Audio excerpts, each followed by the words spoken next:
What's up, guys? This is Spartan with the Far Cry 3 Blood Dragon review, and this is a PC game, Xbox Live game.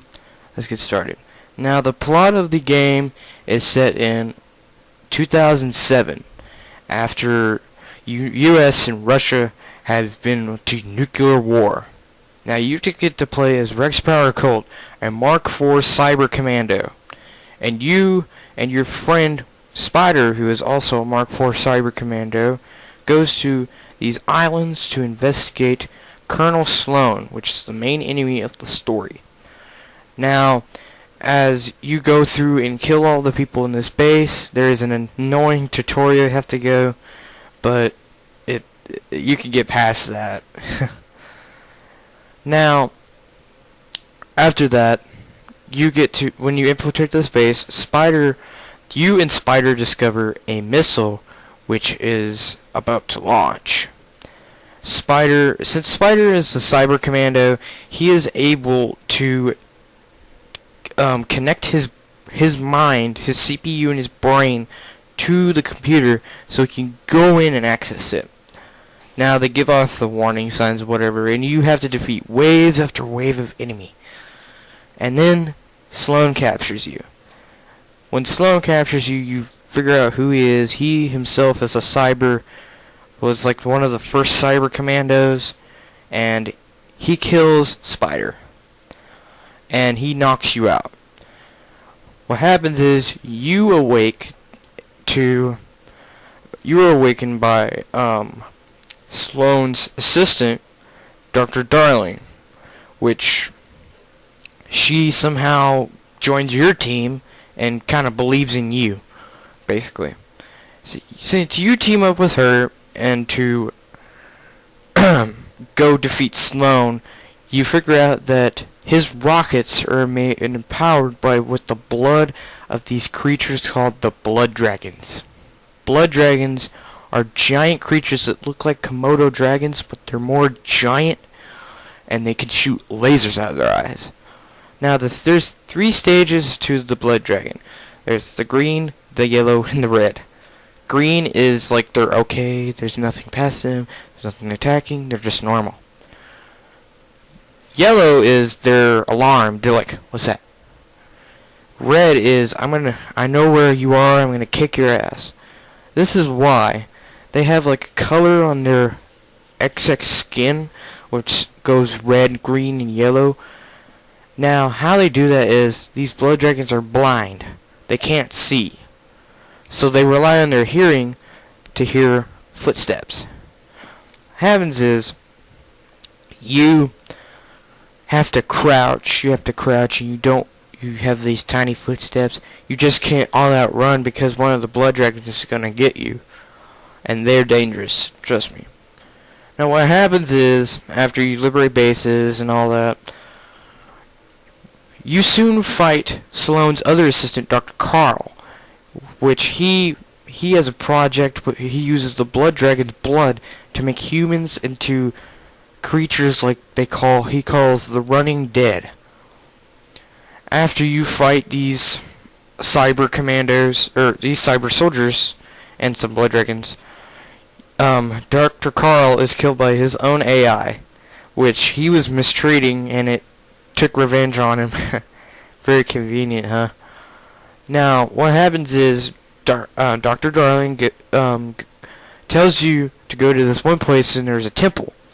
Then you go to a parallel dimension where you have to go through stages of fighting Sloan's soldiers, which takes away all your weapons.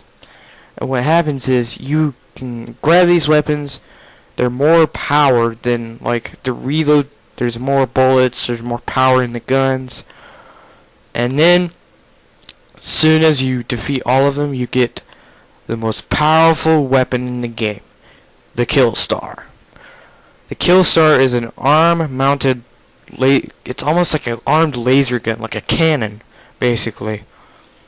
So, what happens is, during a training montage, Rex gets ready to defeat him. And then Rex Rex Paracle and Dr. Darling have sex, which is really just weird. And after that, when you wake up in the morning, she is abducted by Sloane. And in an act in revenge, you make an assault on Sloane's base with the Killstar. And later, you find a titanium-plated cyber dragon, which is a blood dragon who's controlled and tamed. And they have a voice box on the blood dragon, which it talks to you as you're riding it, which is pretty cool. So, like, after that, Rex Paracle comes to confront Sloane. What happens is, you find out that you were programmed by Sloane, and he says, "I am your father." He's like, "No." So his memories remind him, Dr. Darling and Spider, reminding him of his humanity, despite his cybernetic nature, pretty much. So what happens is, he since he's on the ground, he gets up and he punches him. He punches Sloane with his cyber arm and kills him with the Killstar. Then she fears Dr. Darling appears and is like, "Oh, I'm so happy," and all that stuff. So they destroy the base, but only for Dr. Darling to look at the camera with a real weird gaze. Maybe sinister, if you will. Now, that's the plot. Now to go down is, basically, Far Cry 3 Blood Dragon is a first-person shooter, open world, and kind of adventure kind of thing. Well, since a Far Cry 3 Blood Dragon, its predecessor, it doesn't really have an open world. But really, Far Cry 3 Blood Dragon, it's a sequel to the Far Cry series, but it's completely different. Completely different. It has no multiplayer. It's only a single-player game, which is really disappointing, because if they had the same mechanic of creating your own maps and your guns and all that, and just doing all that, it would be fun. The game would be fun, but it's fun despite all that. So the game is just basically, it makes a lot of 80s references, punchlines, the guns. Now as we get to the guns, there is the pistol, which is, I forgot the name, but it actually refers to RoboCop. It's RoboCop's pistol. Quite an 80s reference, huh? It's the 3-shot pistol. That's RoboCop's pistol. The shotgun, the Galleria 1991. Terminator, Arnie's gun from Terminator 2. The Winchester shotgun, basically. The semi-auto shotgun. Okay, how it is the Galleria was the arcade place where Connor and his friend was at when the cop was going to get him, the T-1000, and 1991 is when the movie came out.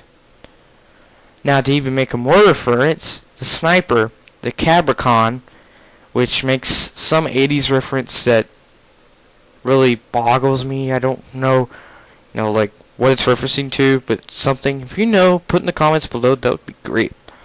Now, the other weapons, like it has like the minigun, which makes a reference to Terminator 2, since of the part where Arnie's after he defeats the guys who had the gas masks and all that, goes outside and shoots the minigun all at the cars. That makes a reference to that. And has grenades, all that stuff. Now, the Kill Star is the most powerful weapon in the game. It's an awesome weapon. What happens is, like, when you shoot it, you like hold it and it's like a giant laser. What happens is if you kill like a cyber, like an Omega Force dude, it splatters him into nothing. That's how powerful it is. That is how powerful it is. Now, the Blood Dragons, back on that again, there's a little item that you can get from killing an Omega Cyber Soldier. It's a Cyber Heart. You can throw these at the ground somewhere and it'll attract the Blood Dragons to go somewhere else. You can sneak by. Pretty good. It's the only use for it, so really just pick up all of them. There's like infinite amounts since the Omega's like all over this island. All over these islands, basically. Now, one of the guns has the bow and arrow, which is basically like a neon bow and arrow, and it's awesome. It is really awesome.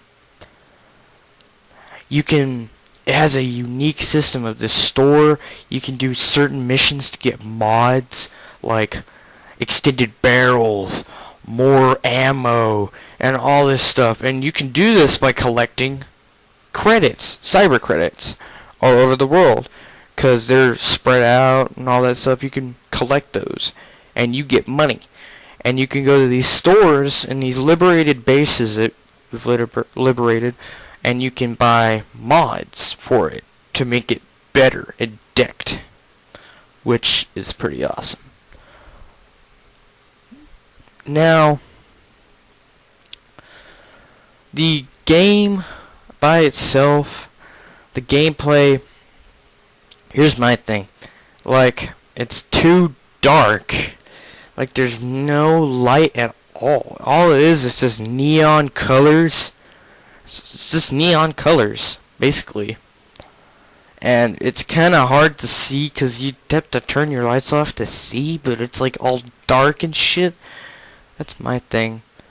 But other than that, you get to do these side missions where you can collect TV sets, VHS tapes, and they're really, they're like those types that you really want to collect. Because you can, like, look on them and see, like, all that like, some VHS tapes of, like, real movies from the 80s. Now, you could get types of animals in exchange. You can get weapon mods and all that. It's awesome. Now to my final verdict.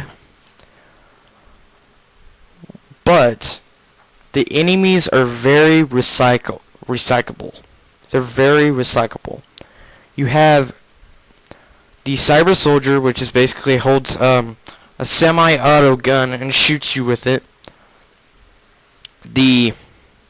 And then there's a heavy machine gunner, which is just basically like a decked up robot with the Terror 3000, which is the minigun. And then you have these others who have the flamers with them, just flamethrowers. Oh, and by the way, flamer, yes, they did bring back the flamethrower from Far Cry 3. Now to my final verdict. Far Cry 3 Blood Dragon gets a 9 out of 10. The reason I'm not giving it a 10 out of 10 is because the recycled enemies, the neon colors is kind of annoying at times and it's not very bright, but that doesn't really affect the overall game. The graphics are amazing. It's amazing. Now, if you want to get the game, go and get it. On the Xbox Live Marketplace, it's about $15, 1,600 Microsoft, 1,200 Microsoft points. It's about $15. Get it, and overall. Alright, this is the end of my review. If you guys want to have another game review, just put in the comments below, or I'll just bring up a one myself. This is Spartan, and peace out.